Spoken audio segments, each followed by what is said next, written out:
Oh, baby. Diyos ko naman, babe. Ba't ka naman nangugulat ng ganyan? Alam mo naman na matatakotin ako. Grabe, kumabog talaga dibdib ko dun ah. Akala ko kung ano na. Teka, bakit ka nandito? Wait, sorry. Hi, uupo ka muna. Sara ko lang yung pinto. Okay. Hi. Anong ginagawa mo dito? Nakala ko ba mag-overtime ka sa work? Di ba yun yung sabi mo sa text mo sa akin kanina? Sabi mo pa nga matutulog ka na lang doon at wag na kita antayin. Kaya gulat na gulat ako nang may nagbukas ng pinto. Akala ko talaga malulooban na ako eh.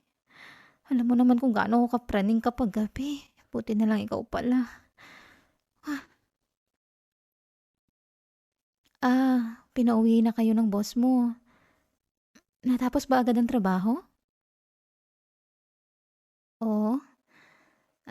Mabuti naman kung ganun. At least wala ka nang poproblemahin bukas. Mas okay nga yun. Minsan kasi kapag pinipilit masyado tapusin lahat sa isang gabi, lalo na kapag napapagod ng katawan, hindi na siya maganda. Mas mabuti na rin na pinagpahinga na nila kayo. Pero teka, kung pinauwi ka na ng boss mo, bakit parang, anong oras na ba? 11 na. Bakit ngayon ka lang nakauwi? May dinaanan ka ba? Ah, grabe yung traffic. Naku, sorry babe. Anong oras ko umalis? Mga 10? Ano? 7? 4 hours? Oh my God! I mean, oras ng uwian talaga yun, so expected na may traffic. Pero, grabe naman yung 4 na oras. Nakakapagod yun. Nakaupo ka lang sa bus pero pakiramdam mo parang buong araw ka pa rin nagtatrabaho ulit. Tingnan mo nga sarili mo. Pagod na pagod ka talaga. Halata sa mata mo. Parang pabagsak na yung talukap mo sa sobrang antok. Tapos yung balikat mo parang mabigat na mabigat. Alam ko yung ganyang itsura mo. Yung tipong gusto mo na lang humiga at hindi na gumalaw. Mahal ko, you did great today. Kahit gaano pa kahirap yung araw mo, nakayanan mo pa rin. Alam kong hindi naging madali. Kaya nagpapasalamat talaga ako sa Diyos na nakauwi ka sa akin ng ligtas. Kahit na mukhang lantang gulay ka na sa pagod, at least nandito ka na. Kasama na kita. Sige na, hilamos ka muna at palit na ng damit tapos matulog na tayo. Para makapagpahinga ka ng maayos. Deserve mo yun pagkatapos ng araw na ganito. Ah, ano yung narinig ko? Tiyan mo ba yun? Oo? Gutom ka ba? Um, well, may tinapay dito. Ulam? Wala eh. Akala ko kasi doon ka na matutulog sa office nyo kaya tinapay lang din ang kinain ko. Wala kasi akong gana kapag hindi kita kasama eh. Ang boring kasi kumain mag-isa. Parang kulang yung pagkain kapag wala ka sa harap ko na kausap ko habang kumakain. Pero sure naman ako na nakakain ka na ng dinner, di ba? Gusto mo bang gawa na lang kita ng sandwich? Pang snack lang. Tsaka kape? Kahit konting laman lang ng tiyan mo bago ka matulog? Gusto mo ng kanin? Teka, hindi ka pa ba kumakain? Kasi na-stuck ka sa traffic kaya hindi ka nakakain. Naku naman. Sana tinext mo man lang ako para nakapagluto ako ng makakain mo, babe. Nalobat ka? Tapos lobat na rin ang power bank mo? Oh, baby. Grabe pala talaga nangyari sa araw mo. Yung akala mo tapos na yung trabaho at magiging maayos ng lahat. Tapos, biglang may susunod pang aberya. Yung tipong patong-patong na kamalasan sa isang araw. Nakakapagod yun.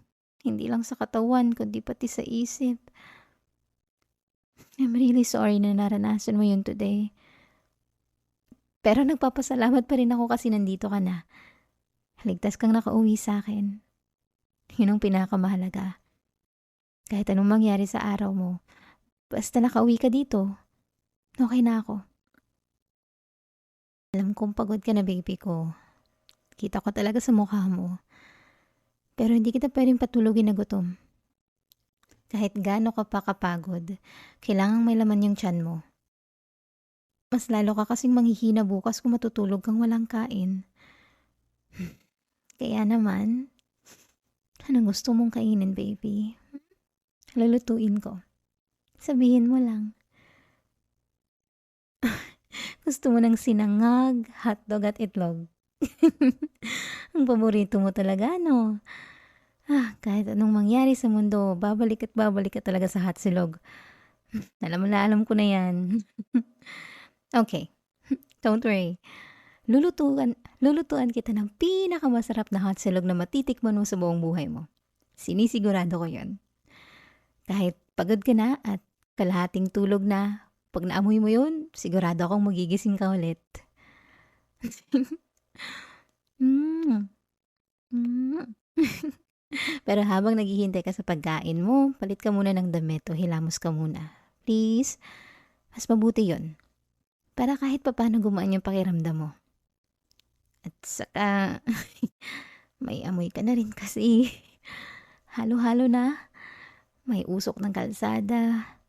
Amoy ng ibang pasahero. Tapos, pawis pa. Hindi na masyadong friendly sa ilong ko. Ano yun? Mamahalin pa ba kita kung mabaho ka? Pag-isipan ko muna. Sagutin kita pagkatapos mo maligo. Sige na. Go na. Maghahanda na ako ng lulutuin para ready na pagbalik mo. Hi, babe. Wow, may pakis pa talaga. Nakakakilig naman. Binibigla mo naman eh.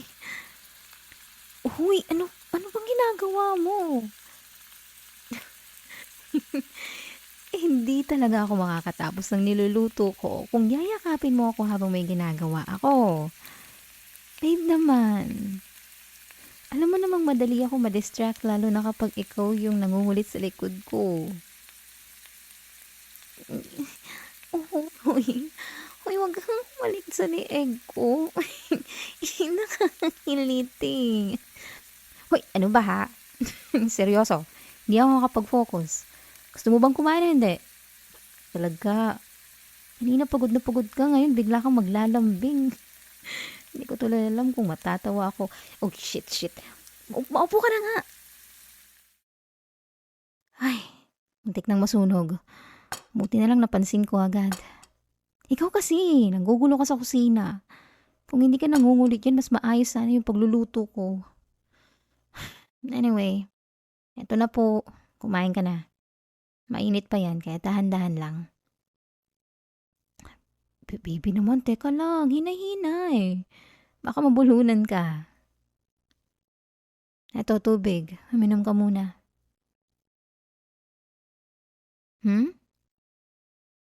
Tahimik ako? Yeah, nag-iisip lang. Tungkol sa ano? Sa sitwasyon natin. Hindi ako napapagod. Relax. Okay, relax ka lang. Kung saan-saan na naman napupunta yung isip mo. Hindi ako napapagod sa ating dalawa. Hindi yun yung iniisip ko. Ang nakakapagod para sa akin ay makita kang laging ganito. Yung uuwi ka na halos wala ka ng energy. Alam ko parehas tayong nagtatrabaho. Parehas tayong napapagod sa mga ginagawa natin araw-araw. Pero may isang malaking pagkakaiba sa atin. Mas nauubos yung free time mo sa commute. Yun yung nakaka-drain sa'yo. Pag uwi mo dito, minsan halos hindi na kita makausap ng maayos.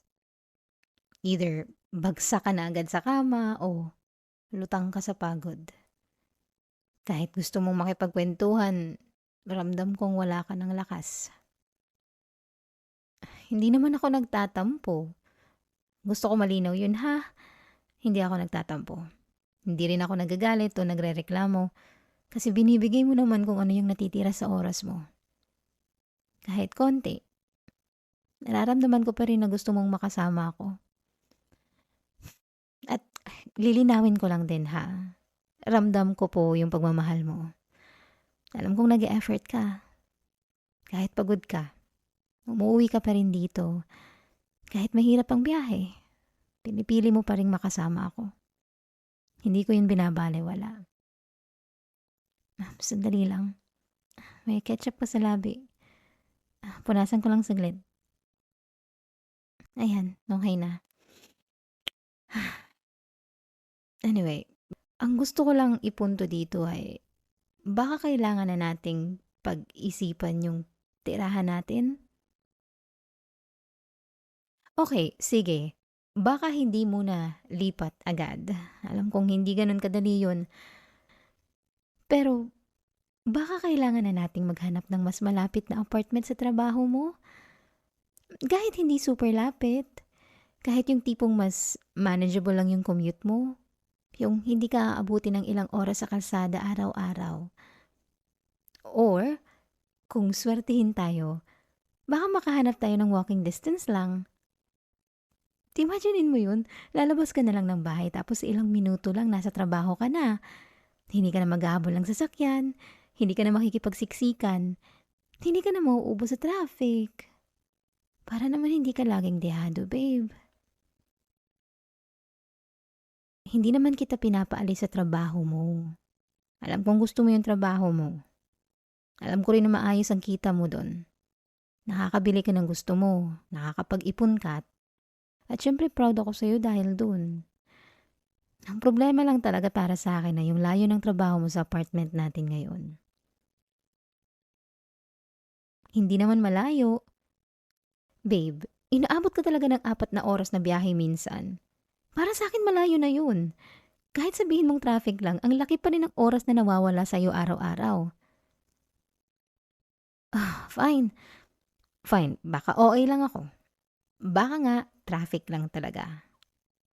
Pero nag-aalala lang ako sa'yo. Kasi sa biyahe, kung ano-ano yung nalalanghap mo, usok ng sasakyan, alikabok, siksika ng tao, na-expose ka sa kung ano-anong mikrobyo at sakit.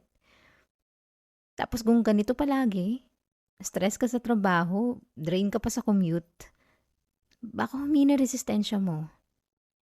Nakakatakot yun para sa akin. Ayokong umabot sa punto na magkakasakit ka ng malala dahil lang sa pagod at biyahe. Mag-isipin mo lang, babe, ha? Hindi naman kailangan ngayon na agad magdesisyon. Gusto ko lang malaman mo na iniisip ko yung kapakanan mo. Tapos ka na ba? Ginuya mo ba talaga kinain mo? Bilis ah. Parang 2 minuto lang ah. Nakain na plato mo. Hugasan ko na. Hmm? Ano yun? Salamat? Saan? Sa pag-alaga ko at pag-aasikaso sa'yo. Sus, walang anuman. Ano ka ba? Hindi mo kailangang magpasalamat ng ganyan sa akin. Nung ako naman nagkasakit dahil sa UTI, umabsent ka pa nga sa work mo para lang masamahan ako sa hospital. Naalala mo ba yun? Halos hindi ko na nga umalis sa tabi ko buong araw. Ikaw pa yung nag-aasikaso ng mga papel. Ikaw pa yung kumakausap sa nurse. Tapos ikaw pa yung nagbabantay sa akin habang hinihintay yung results. Kaya quits lang tayo. Tsaka ano ka ba? Girlfriend mo ako. Natural lang naaalagaan kita. Kapag pagod ka, gusto kong may nag-aalaga sa'yo. Kapag gutom ka, gusto kong may naghahanda ng pagkain mo. Hindi naman dahil obligasyon ko, kundi dahil gusto ko. Oh God, ayan. Ayan na naman siya. Yayakap na naman habang may ginagawa ko. Babe naman. Hmm? Ano yun? Babe, alam mo hindi kita maintindihan kasi binubulong mo na lang talaga sa balikat ko. Ang hina ng boses mo, ano ba yun? Sabihin mo ng maayos. Sabihin mo ng, "Huy, mababasa ka. Bakit mo ba ako pinapaharap sa kiss?"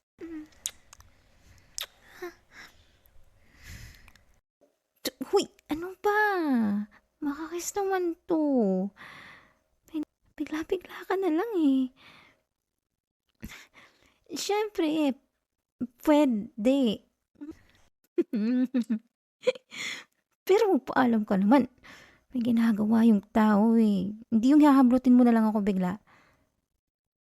Wow, humahagikik pa talaga siya. Tingnan mo 'yan, para kang batang nangaasar, eh. Lumayas ka na nga dito. Oo, tatapusin ko lang 'to, tapos susunod na ako.